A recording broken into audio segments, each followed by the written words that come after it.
This is a video on how the frames are put together. These are the frames that are in the beehives and where the bees make their honey, lay their eggs and do all sorts of different things. So first off, let's have a look at some of the bits and pieces that you use to do these things. Pin hammer. You're dealing with quite small pins, so you don't want anything too heavyweight, hammer's too heavy. This thing's what's called a ram pin, so the pins go in there, it's magnetic, holds it in, and then you just press it in. Again, saves having to do it with your fingers and smashing your fingertips. Not that I did this with that, by the way, it was done with a table saw. This is just something to prise old nails out with. These are the nails. This is a hive tool that I use. It's quite small, it's quite handy for this. It's got a scraper here which is used, a lever and a handy little sort of knife thing. I don't use it when I'm inspecting the bees. I use this thing, which is much longer, much bigger obviously, and gives a lot more leverage when you're trying to get frames and things apart and supers apart as well. So put that over there. A little pair of ball nose pliers again. These pins are very brittle and quite often break or bend, and these you can either get them out with this thing or with this thing here. This last thing, nasty looking thing, it's used for cleaning up frames that have been used before, which isn't going to apply now, but you'll see what it's used for in a little while. So let's move these things out of the way. Over to it.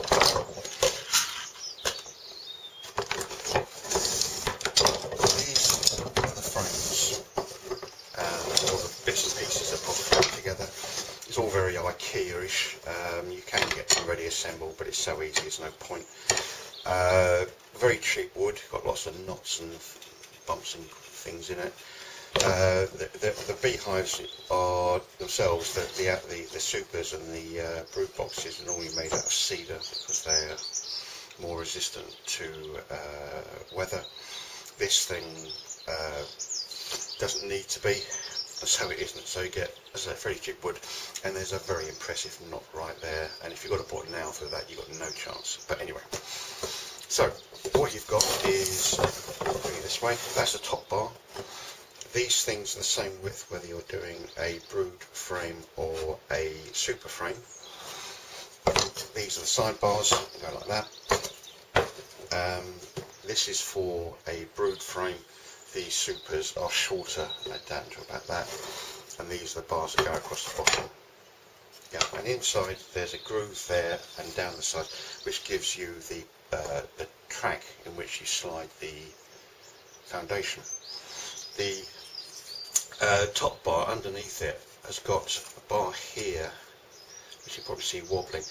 It's been cut 3/4 of the way through on both sides, and when we get around to putting the frame together we actually lever that out, and it's used to peg the foundation in. So we'll do that first. Just get that out of the way. So that bar comes out. You see it's horrible, cheap, horrible nasty wood. Put that to one side. Then goes the side bars. As I said, these grooves in here are what the foundation goes into. That's not to say that I put them in back to front like that many times, but they go with a groove on the inside, and that. The other one, same thing, like that, that's fine. Then the bottom bars go in, just squeeze them in for the time being. There we go. And then you just pin them in. This is where we use the ram pin.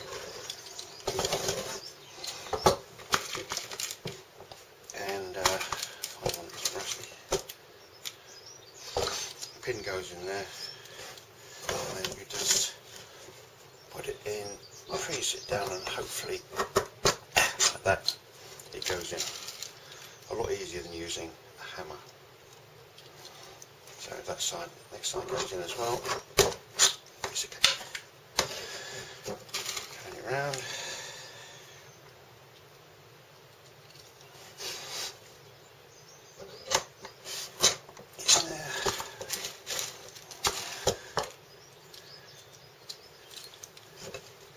this holds the bottom bars in place. Give that a bit of a tap. So now, if you can see, there's the grooves here, and the foundation goes in here. This is the foundation that goes in. It's a sheet of wax which has had the B six-sided shape thing stamped on it. You could argue you don't need to use these things. Some people don't. Bees will do it themselves anyway, but what they will do is they will use these sheets as a template, and then they will convert it from being two-dimensional, as is their own, into three-dimensional by building it up with the wax that they make. Also, perhaps you can see there's wire going through it, and this is what we use to pin it into the frame. It's got very small little loops at the bottom here, but bigger loops at the top. And again, that's what we're going to use to pin this into the frame. So, frame in. Big loops go in first, like that, and hopefully it doesn't slide, he says optimistically, and it does. As he gets to the bottom, you pull the little lugs out towards you, and then the foundation will slide down onto where that bar was that we took off earlier. Bar goes back on again, like that. And to hold it in place, you use some pins, and you pin it through where the loop comes down underneath here. So the idea is the pin goes through the loop like this.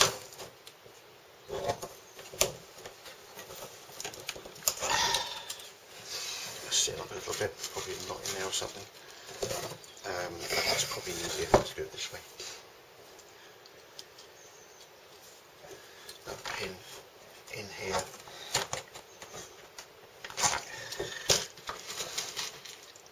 And finally, in the third one. That's a very neat demonstration of a problem I've had recently. I normally use quite long pins to put these things in, and unfortunately with those pins, they are long enough so that if you put them in here, they can actually go through and go into your finger like that one does. So I normally just leave it shorter, sort of short of that full length being knocked in. I have got some shorter pins, but unfortunately they don't fit in this thing, so for the time being I've got to use those. So I will firstly knock that one in a bit.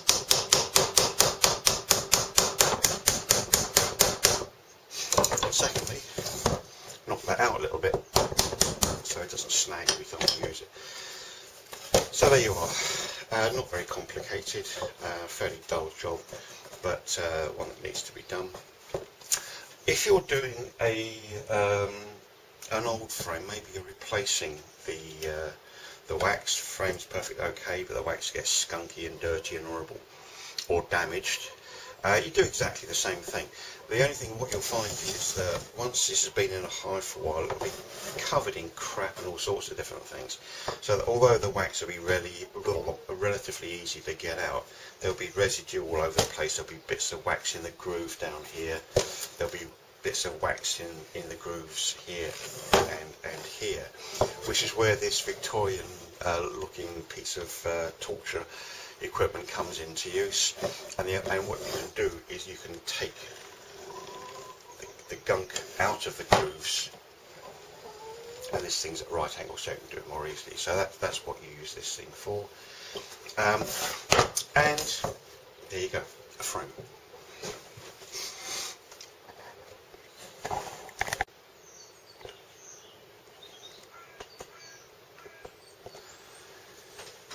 Once the frames have been made, obviously they're going to be put in the boxes. This big one is the brood box. There's only one of these normally on a beehive. This smaller one is the Super, of which you can have multiple numbers of these things on a beehive. And this is where the queen lives, the brood box is where she lives. That's where she lays her eggs and all that sort of stuff goes on. Honey gets made in there, obviously.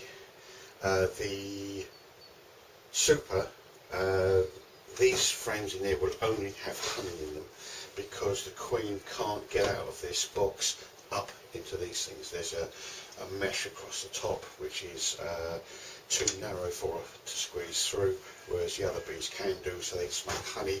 So, very simple terms, our honey's in here, their honey's in there. Now, that's the frame that we just put together. There's lots of different lots of different sort of designs for these things. This one, I can see these little lugs on here. These are what are called self-spacing frames. And the idea is that they sit next to each other and they then give you a gap between each frame. It's the same gap every side because bees work like coal miners allegedly used to, back to back. So that means that they can be working on this side and equally on the next frame.